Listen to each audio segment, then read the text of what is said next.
Hi guys, welcome to my channel. நான் AJ.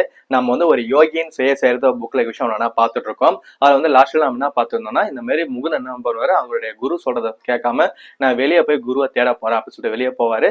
ஆனா போன இடத்துல நிறைய நிகழ்வு நடந்திருக்கும். அதுக்கப்புறம் திரும்பவும் அவர் சுதாச்சிட்டு மறுபடியும் குரு கிட்டே வருவாரு. அதுக்கப்புறம் என்ன நடக்குது அப்படின்றத பார்ப்போம்னு சொல்லியிருக்கோம். அந்த வீடியோட கண்டினியூ வீடியோ தான் இது. என்னன்னா, குரு கிட்ட போனதும் ஆசிரமத்துக்கு போனதும் குருவோட காலில் விழுந்து மன்னிப்பிக்கிறார். என்னை மன்னிச்சிடும் குருவே, நான் பண்ணது தப்பு தான், நீங்க சொல்றதை கேட்காம நான் வெளியே போயிட்டேன் அப்படி சொல்லும்போது எனக்கு உன் மேல எந்த கோபமும் இல்லை, எழுந்து உள்ள போயிட்டு சாப்பிட எதாக்கான்னு சொல்லி பார்த்து எடுத்துட்டு வா, நீ நானும் சாப்பிட அப்படின்னு சொல்றாரு. இவருக்கு ஒன்றும் புரியல.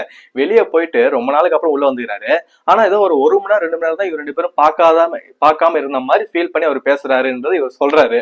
அது இல்லாம இல்ல குரு, உங்களுக்கு என்ன கொஞ்சம் கூட கோபம் இல்லையான்னு சொல்லி கேட்கும்போது, நான் வந்து மத்தவங்க கிட்ட எதையும் எதிர்பார்க்கவும் மாட்டேன், அதே மாதிரி மத்தவங்களை என்னுடைய சுயநலக்காக நான் யூஸ் பண்ணவும் மாட்டேன். அப்படி இருக்கும்போது அவங்களுடைய செயல்கள் எனக்கு எந்த விதத்திலையும் பாதிப்பு ஏற்படுத்தாது, அதனால எனக்கு உன் மேல எந்த ஒரு கோபமும் இல்லைன்னு தெளிவா சொல்றாரு. இவரும் சரின்னு சொல்லிட்டு அவர்கிட்ட மறுபடியும் மன்னிப்பு கேட்டுட்டு ஆசிரமத்துக்குள்ள போயிடாரு. போயிட்டு கொஞ்ச நாளுக்கு அப்புறம் என்ன பண்றாரு, அவருடைய குருவும் அவரும் உட்காந்து தியானம் பண்ண இருக்கக்கூடிய ஒரு பிளேஸுக்கு போறாரு. அந்த ஆசிரமத்துக்குள்ளேயே உள்ள போகும்போது குரு வந்து வெளியே உட்காந்துறாரு. ஆனா இவர் உள்ள போயிட்டு உட்காந்து தியானம் பண்ணலாம் சொல்லி உட்காரும் போது தியானம் பண்ண முடியல. குரு கூப்பிடுறாரு, வெளியே வா முகுந்தன் அப்படி சொல்லும்போது வெளியே போறாரு. உள்ள என்ன பண்ணிட்டு இருக்க அப்படின்னு சொல்லி கேட்கிறாரு. இல்ல குருவே, நான் வந்து தியானம் பண்ண போனேன், ஆனா உன்னால தியானம் பண்ண முடியல தானே. ஆமா குருவே, எனக்கு வந்து சிந்தனைகள்லாம் ரொம்பவும் அலப்பாயிர மாதிரி இருக்கு, என்னால முடியலன்னு சொல்லும் போது இவர் எழுந்து அவருடைய நெஞ்ச தட்டாரு. அதாவது குரு எழுந்து அவர் முகுந்தனுடைய நெஞ்ச தட்டின உடனே ஒரு காந்தகம் இன்னொரு காந்தத்தை பிடிச்சி இழுக்கும் பார்த்தீங்களா, அந்த அளவுக்கு இவர் உடம்புல இருந்து வெளியே ஏதோ ஒரு பொருள் இவர் பூச்சி இழுக்குதான். அதாவது ஒருமே ஒளிமயமே வெளியே வராராம். உடம்புல இருந்து ஒவ்வொரு துவாரத்து வழியா ஒளிமயமா வெளியே வராராம். வெளியே வந்து பார்த்தா எல்லாமே இவரை மாதிரியே ஒளிமயமாவே தெரியுது அப்படின்ற விஷயத்த சொல்றாரு. அதாவது உடம்புன்ற விஷயத்துல இருந்து வெளியே வந்து நம்ம எல்லாமே சொல்லியிருப்போம் பாத்தீங்களா, இந்த உலகம் ஃபுல்லா அணுக்களால் ஆனது, ஒவ்வொரு பொருளும் அணுக்களால் ஆனது. அப்ப இந்த உலகம் ஃபுல்லாவே அணுக்கள் இருக்கும் பாத்தீங்களா. சோ இந்த உலகம் ஃபுல்லா அணுக்களால் ஆன மாதிரி நான் எல்லா அணுக்களோடையும் நான் கலந்த மாதிரி எனக்குள்ள ஒரு உணர்வு ஏற்பட்டுச்சு அப்படின்றாரு. அது மட்டும் இல்ல, என்ன சொல்றாருன்னா, இவருடைய ஆசிரமத்துல இருந்து ரொம்ப தூரம் தள்ளி ஒரு பசு வரும்.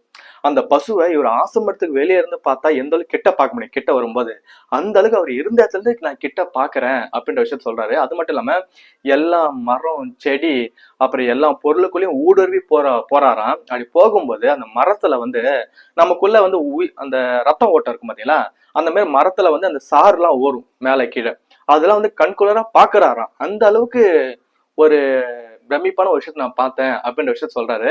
அது மட்டும் இல்லாம இல்ல இன்னொரு விஷயம் என்ன சொல்றாரு அப்படின்னா, இங்கதான் ஒரு விஷயம், அதாவது இவங்க வந்து கடவுளை சொல்றாங்களா இல்ல கடவுள் மாதிரி ஒரு விஷயத்த சொல்றாங்களா அப்படின்னு எனக்கு தெரியல.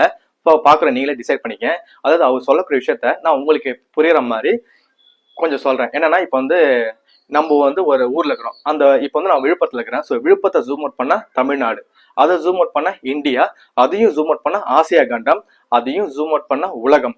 சரிங்களா, இந்த உலகத்தை ஜூம் அவுட் பண்ணா சூரிய மண்டலம், இந்த சூரிய மண்டலத்தை ஜூம் அவுட் பண்ணா சாரி அது பேர் என்னது, பால்வெளி அண்டம் அப்படின்னு சொல்லுவோம். ஏன்னா ஏகப்பட்ட சூரிய மண்டலங்கள் சேர்ந்து பால்வெளி அண்டம், ஏகப்பட்ட பால்வெளி அண்டம் சேர்ந்தா யூனிவர்ஸ். ஓகேங்களா, இதான் நமக்கு தெரியும். ஆனா அவரு அதேதான் சொல்றாரு. இல்ல இன்னொரு என்ன சொல்றாருன்னா, இந்த மாதிரி ஜூம் அவுட் பண்ணி பார்த்துட்டே இருக்கும்போது மிதக்கும் பிரபஞ்சங்களையும் நான் பார்த்தேன்றாரு. நம்மளை பொறுத்த வரைக்கும் பிரபஞ்சத்திட்ட கேளுன்னு தான் நம்ம எல்லா வாயிலிருந்து வரும். லா ஆஃப் அட்ராக்ஷன் எடுத்தா கூட அதான் வரும். ஆனா அவர் என்ன சொல்றாருன்னா, மிதக்கும் பிரபஞ்சங்கள்னு ப்ளூரல்ல சொல்றாரு. அவ்வளவு பிரபஞ்சங்கள் இருக்கு போல. ஆனா இது எல்லாமே ஒரு மூலத்திலிருந்து வெளியே வருது, அந்த மூலத்தையும் நான் பார்த்தேன் அப்படின்றாரு. உங்களுக்கு புரியுதுங்களா? அதாவது உலகத்தை ஜூம் அவுட் பண்ணா சூரிய மண்டலம், சூரிய மண்டலத்தை ஜூம் அவுட் பண்ணி பார்த்தா ஏகப்பட்ட சூரிய மண்டலங்கள் சேர்ந்த பால்வெளி அண்டம், அதான் கேலக்சி அப்படின்னு சொல்லுவாங்க.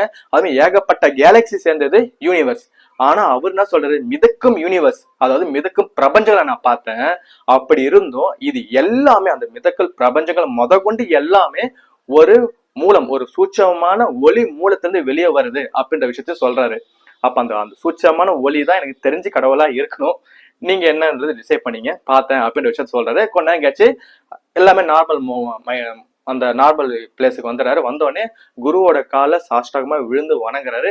இவ்வளவு நாள் நான் எதிர்பார்த்திருந்த அந்த பேரு உணர்வை எனக்கு கொடுத்துருக்கீங்க, ரொம்ப ரொம்ப நன்றி குருவே அப்படின்னு விழுந்து வணங்கிட்டு உடனே குரு என்ன சொல்றாரு அசால்ட்டா, அதெல்லாம் ஒண்ணும் இல்லை, நீ போயிட்டு முதல்ல போய் தொடப்பத்தை எடுத்துட்டு வா, நம்ம ஆசிரமத்தை பெருக்கிட்டு கங்கை கொரை ஓரமா நடந்து போயிட்டு வரலாம் அப்படின்னு சொல்லிட்டு அதுக்கு ஏத்த மாதிரி ஆசிரமத்தை பெருக்கிட்டு வெளியே நடந்து போறாங்க. அடுத்து என்ன நடக்குறது அடுத்த வீடியோல பார்க்கலாம்.